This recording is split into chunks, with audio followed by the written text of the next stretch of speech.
to Passing Chords Like the Pros Part 3. This is the third video. Sorry, I'm trying my best to not crack up with my son here. He's being a good helper and encourager here. But anyways, if you have not seen the first two parts of the series, please check it out, because if you combine the concept that I'll teach in this video to the first two videos, you will become a pro player. No, I'm just kidding, but you will have unlimited chord ideas. And I'm gonna just go back to the key of C. I was in the key of E at the beginning of the video, but I'm gonna go back to the key of C and just recap on what I did in the first two videos. So in video number one, we talked about secondary dominant substitution chords, how we can take a progression that's very simple, like 1, 2, 3, and 4, and then add a lot more flair to it by just adding some secondary dominant substitution chords, such as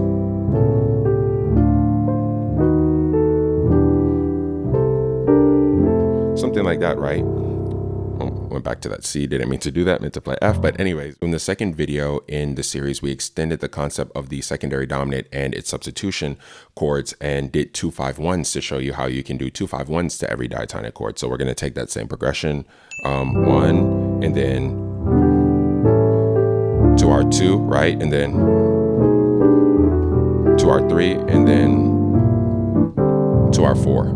So again, if you have not watched those videos, I would encourage you to check them out because they are foundations for this video. So what we're going to do is look at one of the 5 chords that we played in the key of E and transpose it to the key of C so that you can understand this unlimited dominant chord concept.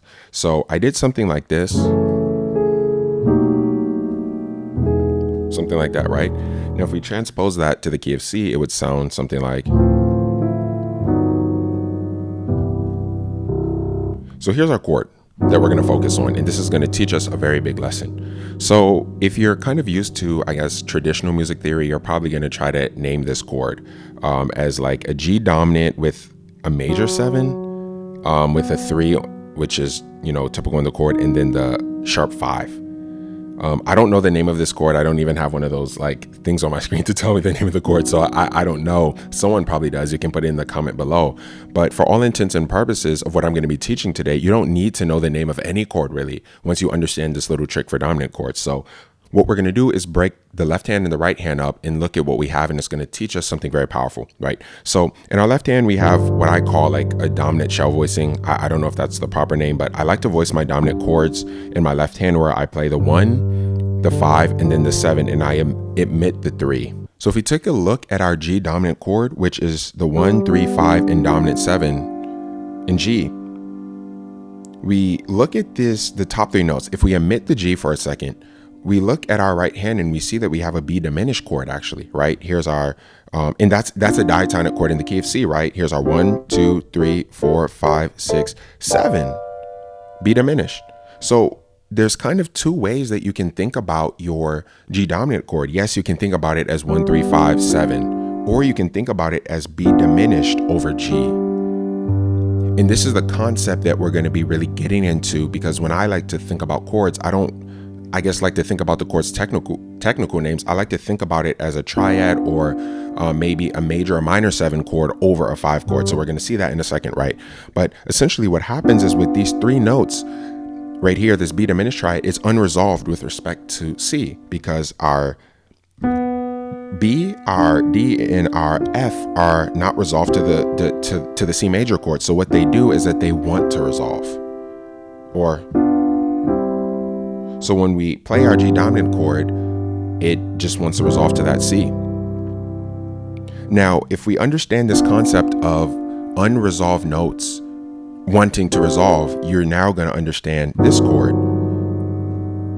Because what's happening in this chord is, again, we have our G dominant in our left hand, but we have a B major chord. This is just an inverted B major chord, right? Here's our B major, 1, 3, 5. And then we're playing it in the 3rd inversion. So now again, if we take a look at our B major chord, you're going to notice something. None of these notes are also resolved. In fact, B major is a half step below C major. So here's our C major scale. And then if we look at our B major scale, we would notice that all the notes are a half step below. That means that, again, the 1 chord, the B major chord, is a half step below C major. So what happens is that this B major chord with respect to C is a half step below. So all of these notes also want to resolve to C major if C is our target key. So the reason why this chord works is simply because if I'm just bouncing around, right? If I'm playing 2 and then I'm playing 5 and then playing 1 here, you're expecting me to land on a 1 here, right? And then I may go to my 6, 2. Then when I play this chord, your ear is expecting the C major resolution next. So even though this chord is a little bit weird, your ear is already kind of like, okay, I know based on the progression that was already being played that C major is the next chord. So this B major with respect to C wants to resolve, right? So what I'm going to do is play the same exact chord. I'm going to transpose it to another key, but because I'm transposing it to another key, you have no reference point, and I'm going to play the chord and it's going to sound very weird. Here it is.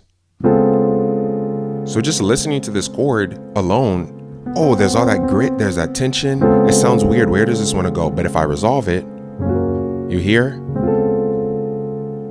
So again, now if I'm in the key of F sharp major and I'm doing my 2, my 5, my 1, and then I'm going like 6, and I now play this chord, now you're kind of like, oh, okay, I hear where it wants to resolve, right? So this is really the secret of chords is really resolution. You have to think about notes as unresolved, right? Or at least how I like to think about it is I like to think about notes as being unresolved and how I can resolve them. Meaning I don't just have to put a B major triad over my G chord. Let's go back to the key of C. I don't just need to put that B major triad to get to my C, right? And by the way, you can invert that B major triad over G to any position. You can do or invert it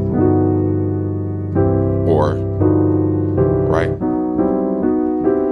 Any inversion, they all want to resolve to C in its respective inversion, right? But I can also pick another chord, let's say A flat. Or,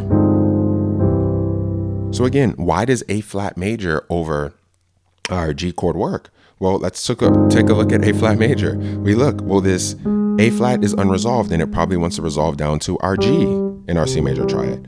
This C is already resolved with respect to C major, and this E flat wants to resolve up to this E in the key of C major. So this chord, it just like the G dominant, just like the B major over G, it has unresolved notes which want to resolve.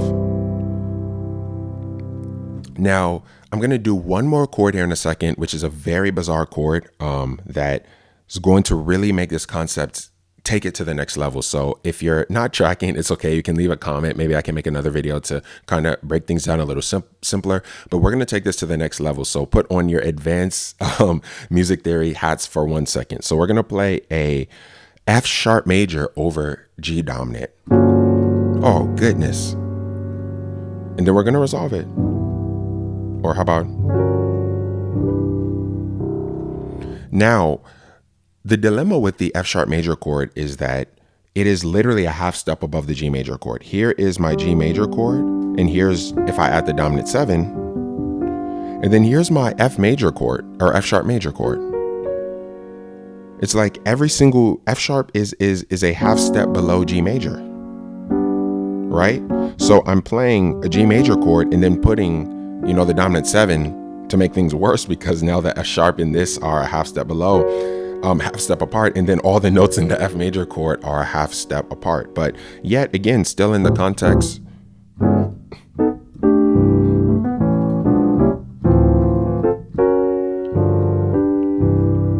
So I did it there, right?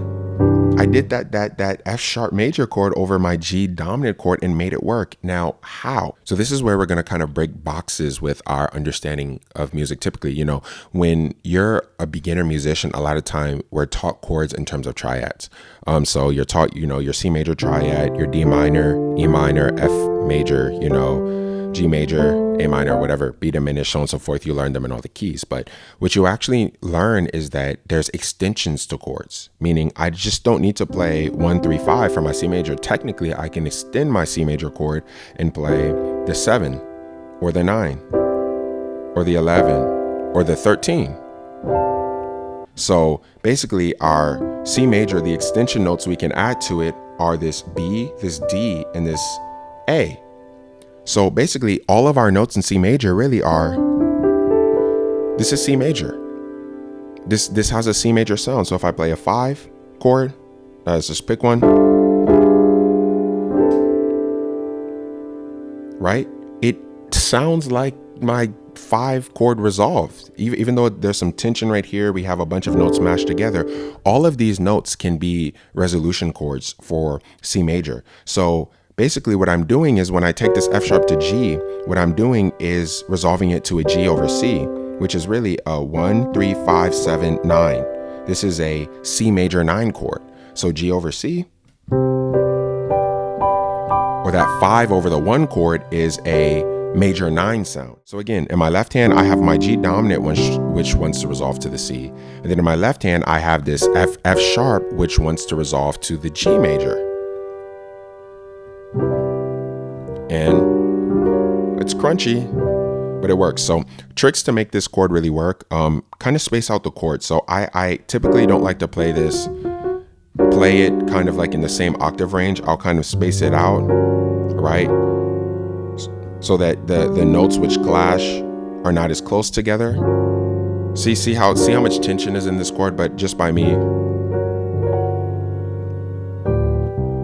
right? And then also I kind of sometimes like to arpeggiate it. So if this video hasn't broken your head already, it's going to absolutely break your head now. What I'm going to do is use every single major chord and put it over the G dominant chord and make it resolve to C major. So let's start. So we're going to start with C major over G dominant, and we're just going to work our way up. So we're going to start with C major, then C sharp, then D, right? Then E flat, so on and so forth, and keep on going. So here we go.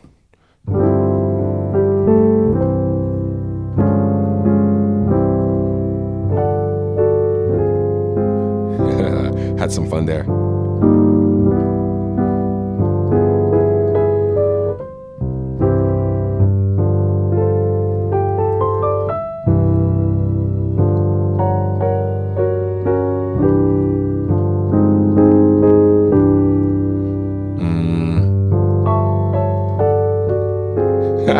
I'm having fun there. You don't have to do it that complicated. You can make something like that, right? And then, so again, I just went through every single major chord and found some way to make it resolve to C major. So if you watch my previous videos and apply this concept, you would understand now that when I'm doing a 2-5-1 to any chord, for instance, if I want to go to my D minor, which is my second scale degree in the key of C, right? Normally I would do 2, 5, or I could do my substitution that I showed. Now, touch on that concept a little bit more. I did a little more fancy things. That'll be a future video. But I don't have to just play my 5 chord as a regular dominant chord or a regular major chord, right? Now I can, over this 5 chord, I can pick something else. Let's pick E flat major, right? I can go to, let's pick C sharp major.